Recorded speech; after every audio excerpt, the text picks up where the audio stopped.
Telugu one వీక్షకులకు నమస్కారం. ఆంధ్రప్రదేశ్లో శాంతి భద్రతల అంశం ప్రధాన చర్చనీయాంశంగా మారుతుంది.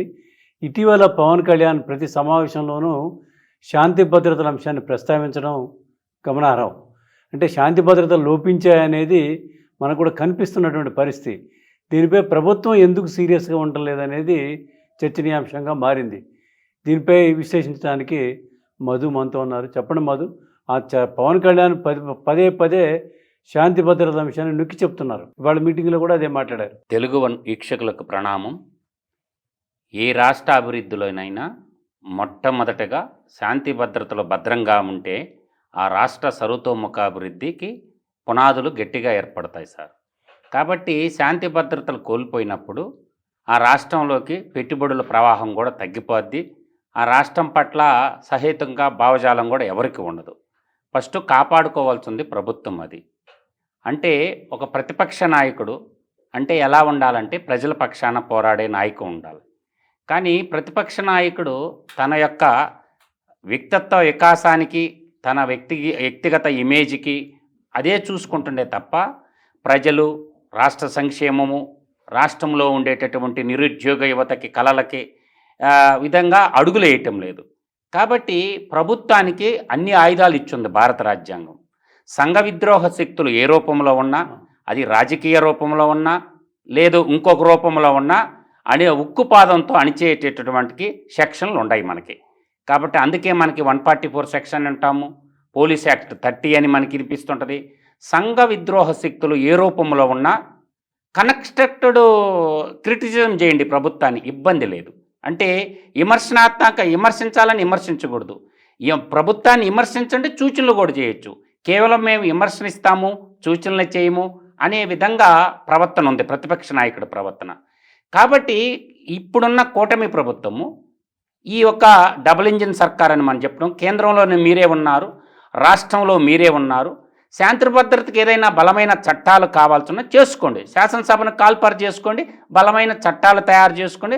తద్వారా ఎవరైతే తోకజాడిస్తారో సంఘ విద్రోహ శక్తుల్లో పేచమణిస్తే తప్ప రాష్ట్రం సర్వతోముఖాభివృద్ధి సాధించదనేది నా భావన. అంటే ఇప్పుడు మనం ఉన్న చట్టాలు సరిపోవ శాంతి భద్రతను పరీక్షించడానికి ఉన్నాయి కదా. ప్రభుత్వం ఎందుకు కఠిన వైఖరి అవలంబించడం అనేది ప్రజల ప్రధానటువంటి చర్చనీయాంశమైంది. ప్రజలు కోరుకున్నది కూడా అదే కదా సార్. ఈ కూటమి ప్రభుత్వానికి ఓట్లేసి గెలిపించిందే అరాచకవాదులు పేచమణస్తారని చెప్పి ఓట్లేశారు. కానీ ఇప్పుడున్నటువంటి ప్రతిపక్ష పాత్ర పోషిస్తున్నటువంటి ఆ వర్గంలో వాళ్ళు మాట్లాడే మాటలు చూస్తూ ఉంటే మూగజీవాలని బలిగా ఇచ్చేసి ఆ రక్తం వెలజల్తే అంటే భయోత్పాదాలు సృష్టిస్తున్నారు. అంటే ఇప్పుడున్న చట్టం ప్రకారం కేసులు పెట్టి నిన్న ఒక బర్త్డే ఫంక్షన్ చేసుకుంటే ఒక వ్యక్తి కోసమా రాష్ట్రం కోసమా జరిగింది కదా, మేము వస్తే మరణహోమం సృష్టిస్తామని ఇండెక్స్ ఇస్తున్నారు వాళ్ళు. ఆ సూచనలు మీకు అవపడుతున్నప్పుడు ఎవరెవరు ఇలా ఉన్నారు వాళ్ళని ఐడెంటిఫై చేసి తక్షణము అరెస్ట్ చేసి చెరసాల్లోకి ఎందుకు పంపించడం లేదని ప్రజలు అంటున్నారు. ఏ సందర్భం చూసినా సార్ గంజాయి బ్యాచ్ ఎవరన్నా దోవనపోయిన ఆడవాళ్ళని పోలీసు వాళ్ళని గంజాయి బ్యాచ్కి పోలీసు వాళ్ళు పనిష్మెంట్ ఇస్తూ ఉంటే వాళ్ళకి మద్దతుగా పోతాడు. అది తెనాలి ఇన్సిడెంట్ మనకు నిదర్శనం. రాత్రి అనంతపూర్లో జరిగింది అదే సార్. మద్యం సేవించి పోలీసుల మీద దాడి చేయడం, కాల్పుల వరకు పోయింది పరిస్థితి.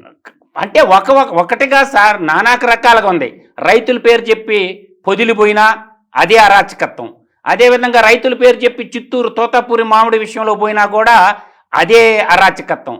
ఎక్కడికి పోయినా ఇక్కడ ఎవడో ఒకడు బెట్టింగ్ పెట్టేసి బెట్టింగ్లో డబ్బులు కోల్పోయి వాడు చనిపోయినా కూడా చనిపోయినాక సంవత్సరానికి పోయి అంటే సత్తునపల్లి కాన్స్టిట్యున్సీలో పోయి ఒక ర్యాలీగా తీసుకొని పోయి ఒక షో అంటే ఏం చెయ్యాలనుకుంటున్నారు రాష్ట్రాన్ని. ఒకవైపు రాష్ట్రానికి అప్పులు కుప్పగా మిగిల్చిపోయాడు. అందువల్ల ఏంటంటే ఈ రాష్ట్రానికి ఇప్పుడిప్పుడే పెట్టుబడులు వస్తూ ఉన్నాయి. ఆ పెట్టుబడులు రావాలంటే హోంశాఖ కార్యదర్శి, రాష్ట్ర డీజీపీ, రాష్ట్ర ముఖ్యమంత్రి, అదేవిధంగా హోంమంత్రి, ఉప ముఖ్యమంత్రి కూడా కఠిన నిర్ణయాలు తీసుకోవాలన్నమాట. ఎక్కడికెక్కడికి సంఘ విద్రోహ శక్తుల పేసమనసాల వాళ్ళ అసలు నాన్ అవైలబుల్ సెక్షన్స్ పెట్టి జైల్లోంచి బయటికి రాకుండా ఉండాలి. ప్రభుత్వ చర్యలు తీసుకునే చర్యల పట్ల ఉప ముఖ్యమంత్రి కూడా సంతృప్తికరంగా లేడనేది మనకు అర్థమవుతుంది. కొన్ని రోజులుగా మన పిఠాపురంలో మాట్లాడినప్పుడు కూడా చెప్పాడు, మీ రాజకీయ లైన్ ఒకటి తీసుకుంటే ఉత్తరప్రదేశ్ యోగిలాగా చేస్తాం మేము అన్నాడు. ఇవాళ మీటింగ్లో మాట్లాడుతూ కూడా పవన్ కళ్యాణ్ ఒక మాట అన్నాడు, అరాచక శక్తుల్ని పట్ల మేము కఠిన వైఖరి అవలంబిస్తాము, ఏమాత్రం ఉపేక్షించమని ఆయన చెప్తున్నాడు. అంటే ప్రభుత్వం కఠిన వైఖరి తీసుకోవట్లేదని అభిప్రాయంలో ఉన్నాడు అతను. ఖచ్చితంగా అదే అభిప్రాయంతో ఉన్నాడు సార్.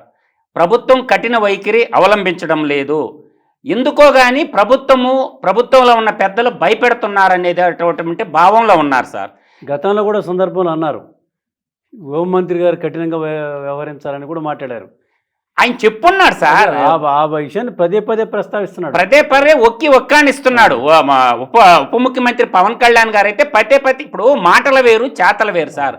ఇప్పుడు మీరు చేయలేనప్పుడు సమర్థవంతమైనప్పుడు హోంశాఖ సమర్థవంతంగా నడవటం లేదనుకున్నప్పుడు ఇప్పుడు పవన్ కళ్యాణ్ పదే ఆ మాట అంటున్నప్పుడు పవన్ కళ్యాణ్కి ఆ బాధ్యతలు ఇవ్వమంటున్నా నేను. పవన్ కళ్యాణ్ సమర్థవంతంగా నిర్వహిస్తప్పుడు ఇప్పుడున్న ప్రజెంట్ హోంశాఖ మంత్రివర్యులు తన బాధ్యతలు సక్రమంగా నిర్వహించడం లేదని ఉప ముఖ్యమంత్రి అంటున్నాడు కాబట్టి ఆ బాధ్యతలు కూడా ఆయనకే ఇవ్వండి. రాష్ట్ర ప్రజలు కూడా కోరుకుంటున్నారేమో. ఇప్పుడు సహజంగా ఏంటంటే సార్, ముఖ్యమంత్రి ఉంటే ఉప ముఖ్యమంత్రి హోంశాఖ పనిచేస్తారు. ఎక్కడైనా కేంద్రంలో అయినా ఏ రాష్ట్రంలోనైనా ముఖ్యమంత్రిగా ఉంటే ఉప ముఖ్యమంత్రి ఎప్పుడు కూడా రాష్ట్ర హోంశాఖ మంత్రివర్యులుగా ఉండాలి. ఇది మొట్టమొదటి నుంచి సాంప్రదాయబద్ధంగా వస్తుండే పోర్ట్ఫోలియో కాబట్టి ఒకసారి ఇవ్వండి, ఏమవుద్ది. ఇప్పుడు నేను అంటాం కాదు కదా సార్, ఆమె గొప్ప విద్యావేత్త. ఇప్పుడు హోంశాఖ ఉన్నటువంటి ఆమె కూడా అగౌరవపరచడం లేదు సార్ నేను, ఎందుకంటే ఆమె టీచర్గా పనిచేసింది. విద్యాశాఖ అంకిచ్చి హోంశాఖ పవన్ కళ్యాణ్కి మళ్ళీ ట్రాన్స్ఫర్ చేయండి, ఎవరో పంచాయతీరాజ్ శాఖ తీసుకోండి. ఆయన గ్రామాలన్నీ రోడ్లు వేసుకోవాలా, గ్రామాల్లో ఇంతకుముందు జలజీవన మిషన్ కింద ఇచ్చిన డబ్బులన్నీ ఏరే అకౌంట్కు బదలాయింపజేశారు జలశక్తి మిషన్ కింద. కాబట్టి ఈయన వచ్చిన తర్వాత పార్టీ చూడకుండా ఏది చూడకుండా ఆ పంచాయతీలకన్నీ నిధులు ఇస్తున్నాడు సార్ పవన్ కళ్యాణ్ గారు. ఆ పార్టీ ఇప్పుడు 90% ఎవరున్నారు సార్ గ్రామ పంచాయతీలు, మొత్తం వైసీపీ పార్టీకి సంబంధించిన సర్పంచ్లో ఉన్నారు. కానీ బేసజాలంగా పోకుండా తన శాఖలో నిధులు అన్ని ఇస్తున్నాడు కదా. అందువల్ల నేననేది ఏంటంటే హోంశాఖ బదలాయించండి. మీకు ధైర్యం లేనప్పుడు ఉప ముఖ్యమంత్రి గారు, డిప్యూటీ సీఎం గారు ఆయనకి ఇవ్వండి ఆ శాఖ. ఆయనకి ఇవ్వడం వల్ల ఫలితాలు వస్తాయేమో. అందువల్ల ఏంటంటే మన శాఖ తీసుకోవడం కాదు సార్, ఆ శాఖ బాధ్యతగా నిర్వర్తిస్తున్నామా లేదన్నది కూడా మనం చూసుకోవాలి సార్. ప్రభుత్వం సాచివేత వైఖరితోటి విపక్ష నేత కూడా రెచ్చిపోతున్నాడు. ఇది వాస్తవం కళ్ళ ముందు అవుపడుతుంది సార్. మాట్లాడినప్పుడు కూడా ఆయన జైల్లో పెడతాను అంటాడు కాంట్రాక్టర్ని. ఒక కాంట్రాక్టర్లుగా సార్ అధికారులను బెదిరిస్తున్నాడు, ఆయన బ్యూరోక్రాట్లను బెదిరిస్తున్నాడు, కాంట్రాక్టర్లను బెదిరిస్తున్నాడు, రాజకీయ పార్టీలను కూడా బెదిరిస్తున్నాడు. ఏంది కలలకు అంటున్నాడు. ఇప్పుడు కళలు దేనికి గనాలా? ఉన్నత స్థాయికి వెళ్ళటానికి కళలు గనాలా. మేము అధికారులకు మనుషులను చంపేయడానికి అధికారం ఎందుకు సార్? ఇప్పుడు మేము వస్తే చంపేస్తాం, గంగమ్మ జాతరలో పొట్టేళ్ళలాగా రప్ప అంటుంటే ప్రభుత్వం ఏం చేస్తూ ఉంది సార్? అంటే ఆఫీసర్లకు కూడా భయం ఉంటుంది కదా సార్, వాళ్ళకి కుటుంబం ఉంటుంది కదా, అధికారులకు కూడా కుటుంబం ఉంటుంది కదా. ఒక రకంగా రాష్ట్రానికి పెట్టుబడులు రాకుండా చేయడం ఒకటి, రెండోది ప్రభుత్వం ఏది అభివృద్ధి చేయలేదని చెప్పుకోవటానికి, తన వ్యక్తిగత ఇమేజ్ని పెంచుకోవటానికి, వాళ్ళ కార్యకర్తల్లో భరోసా నింపటానికి, వాళ్ళ కార్యకర్తలు చెదిరిపోకుండా మళ్ళీ మేము వస్తామని చెప్తే కార్యకర్తలు అందరూ నాతోనే ఉంటారనేటటువంటి ఒక అపోహలో ఉన్నారు. కాబట్టి సంస్కారవంతులు, గుణవంతులు, వివేకవంతులు, రాష్ట్రం పట్ల ప్రేమ ఉండేవాళ్ళు ఎవరు కూడా అతని భావజాలానికి దగ్గరగా పోరు సార్.